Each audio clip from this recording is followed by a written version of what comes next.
Hey guys, welcome to the channel. You're watching Blue Sky Flight. My name's Bob, and I just bought an airplane.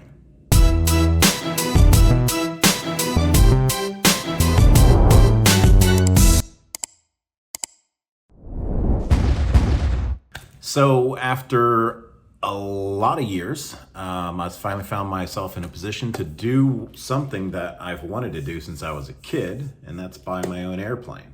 So I'll talk a little bit about the process, what I ended up buying, and what I learned along the way. So the first step in buying an airplane obviously is trying to figure out what you want. There's a lot of advice out there.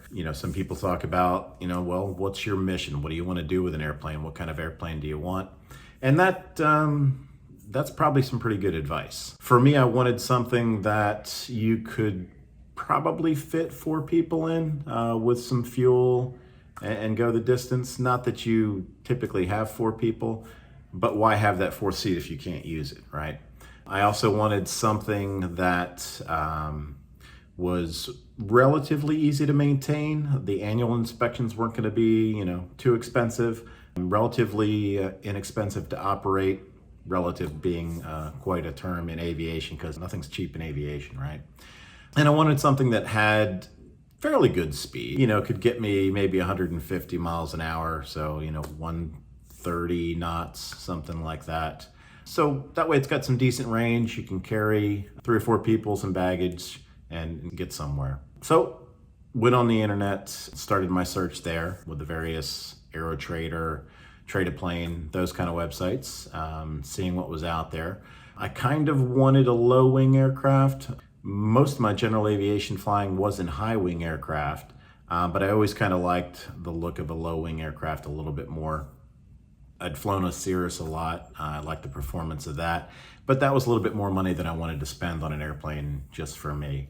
So I was looking at something, along the lines of maybe in the Piper family or the Mooney family or the Beechcraft, something like that. So that helped me narrow my search down a little bit. Wanted a single engine, not twin engines. Most twin engine pistons, spending a lot more money in gas, twice as much, and for a lot of them, you're not getting there that much faster. And twice the engine maintenance, more expensive annual. So that kind of took that out of the equation. As far as the condition of the airplane, I don't mind doing a little bit of work on the airplane, but I didn't want to have to spend a fortune totally renovating it. So I was looking for something that had, well-maintained paint. The interior was in decent shape. Didn't mind doing some work there, and that's a little bit tricky because sometimes, looking on the internet, you'll find airplanes where the outside looks great, but the inside's a mess and vice versa. As far as the panel, so I fly for a living, and I have, all glass cockpits in the airplanes that I fly. And I actually enjoy, the traditional 6-pack. So I wasn't really head over heels trying to find something, with a glass panel. I did want something with good situational awareness, so maybe something with a Garmin 530, something like that, and a 6-pack. And then today, obviously, with your iPad and something like Garmin Pilot or ForeFlight on it, you've got all the SA that you really need once you put all that in the cockpit. And I like keeping my scan up, so a 6-pack worked good for me. Wanted an airplane, that, was well maintained, obviously, and in good condition. So spent a lot of time looking at a lot of different airplanes and finally settled on this. She's a 1973 Piper Arrow 2. It's a 200 horsepower complex aircraft. It has been very well maintained. I got all the logbooks sent over to me electronically, so I had time to kind of look through that from the broker. Went through, checked all the ADs, making sure all the ADs were complied with over the years, good maintenance history on the aircraft. Everything looked really good. As you can see in the pictures, the exterior was great. The aircraft had been repainted in 1997, so that's, almost 20 years ago. Actually, yeah, more than 20 years ago, almost 25 years ago. But it had been hangared ever since, and really not flown a whole lot. The engine had a major overhaul done on it not too long ago, and it's only got 70 hours on the engine, so that's a plus. And then the interior was done at the same time as the paint back in '97, and again, it's been hangared.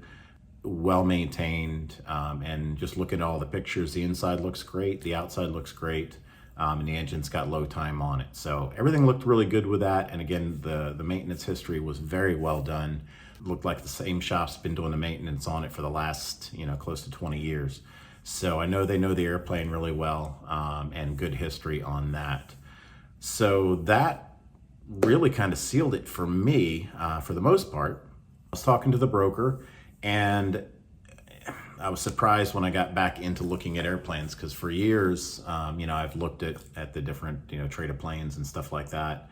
An aircraft like this 5 years ago probably would have been $50,000 to $60,000, and that has changed. So in the last couple of years, because new aircraft are so much more expensive, the used market has pretty much doubled. Used to be able to pick up a 172 in really good shape for, somewhere in the $30,000 to $40,000 range, and those are pretty much double that now as well. So price on this airplane was kind of double what it would have been years ago. But, I did a little research. I pulled up a variety of different websites to do the comparison on it and kind of look at what the value of the aircraft is based on the low time engine, the avionics that were in it, maintenance history and all that good stuff. And the price that they were asking for it was a very fair price. So I was happy with that.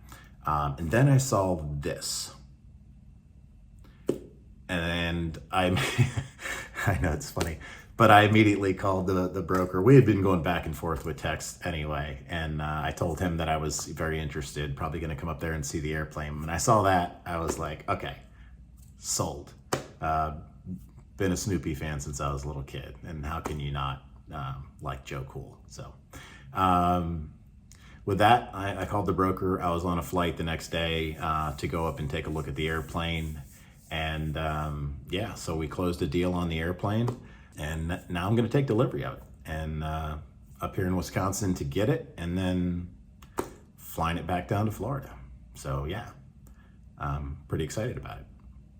So people have asked me a little bit about, some of the resources that I used as far as checking out the airplane, getting inspections done on it, kind of a pre-buy, all that stuff. I'm a member of AOPA, Aircraft Owners and Pilots Association, as I'm sure many of you watching this channel are.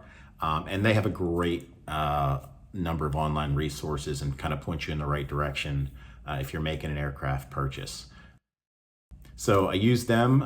They set me up with a title company to do a title search on the aircraft, and also some avenues for financing on the aircraft, all that kind of stuff.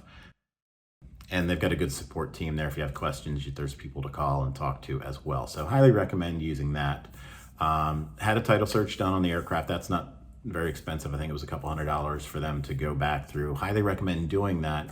You don't want to make a purchase and then find out that somewhere along the line somebody's still got a claim to the aircraft, or there's something outstanding on the aircraft. So you want to make sure the title's clean for sure. As far as the insurance, again, they put me in touch with somebody. Insurance came out pretty good. So what do the numbers look like on an aircraft like this? So I'm a high time pilot with an ATP rating. So a lot of time in complex aircraft. So that helps. But about $1,500 a year is what I'm looking at for the insurance on the aircraft. Annual inspections, I'm probably estimating somewhere $1,500 to $2,500 a year, depending on what needs to be fixed, that kind of stuff. So I'll let you know how that goes when the first one comes up. The plane just came out of annual 2 months ago, so it's got a fresh annual on it. It's IFR certified, and the IFR certification is good for another 2 years as well. So that's all good stuff. Yeah, so overall the process was fairly painless. Worked with the title company to put the money in escrow from the bank, and work with the previous owner and the broker and get all that straightened out. But pretty straightforward, pretty seamless. So plan tomorrow morning, head out to the airport, meet with the owner, and we'll take the keys and take it home. So did I do a pre-buy inspection on this aircraft? Because they say always do a pre-buy, and I was going to do that.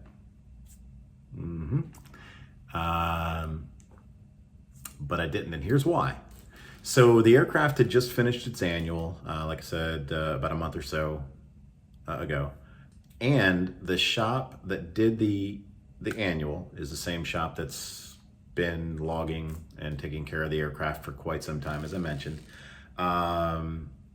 And not only was it the same shop, but I also felt very comfortable looking at the ADs and the records on the ADs that were kept in all the manuals, that this was, it's a very detailed shop, right? They've really gone through everything. I took my own time and went through, pulled all the ADs relative to the aircraft and double checked all that work to make sure nothing was missing. And so I felt really comfortable about the aircraft and how it had been done. To do another pre-buy at this point, the plane really hadn't even flown since the annual was done. So to take it all apart again,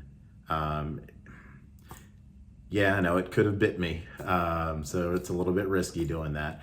But, I looked at the aircraft myself as well, and no, I'm not an A&P. But you can tell this airplane's been loved well. So I felt pretty comfortable about that. And in hindsight, would I have done a pre-buy? Should I have done a pre-buy on it? Should you do a pre-buy on it? Yes, get the pre-buy done. It's just peace of mind. So I recommend doing it. I didn't do it, but that's why. So yeah, we'll see how that turns out in the end, right? All right. So let me know what you think in the comments below. Should I have done a pre-buy? What do you think of the airplane? What kind of questions do you have about the process? Tell me your story. What have you done? What has your experience been on any of that stuff? I'm gonna fly the airplane out. I'm not planning to film any of that stuff because it's a new airplane to me. I'll probably take some photos, share obviously, but probably not gonna film the whole thing. But let me know in the comments what you think of that. As far as the mission for this airplane, what are the plans with that? Well, obviously, gonna have some fun with it. That's key. I've got a son who's getting into aviation. This will be a great time builder for him, so it's good for that. And just do some fun trips. I do have some other things planned with it. I'll share that in some future videos. I think you'll find that interesting. So if you like the video, if you like the information, please give us a thumbs up on the channel. Consider subscribing so you can see all the future content as we move forward with the airplane, see what I do with it next, see what kind of fun we can have with this. Hope you enjoyed it.